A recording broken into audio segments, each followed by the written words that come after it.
হচ্ছে জাদুকাটা নদীর আদি নাম। মেঘালয়ের খাসিয়া পাহাড় হতে বয়ে চলে জাদুকাটা নদীটি প্রায় ২০ মাইল পর্যন্ত গিয়ে রক্তি নামে সুরমা নদীতে এসে মিলিত হয়েছে। নদীর এক পাড়ে দেখা যায় সবুজ বৃক্ষরাজিময় বারেক টিলা ও অন্যদিকে খাসিয়া পাহাড়।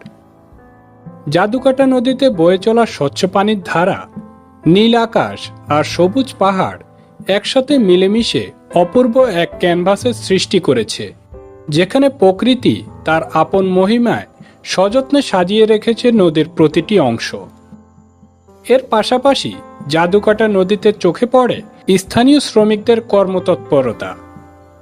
শ্রমিকেরা প্রতিদিন ভোর হতে শুরু করে সন্ধ্যা পর্যন্ত নদী থেকে পাথর, কয়লা ও বালি আহরণ করে।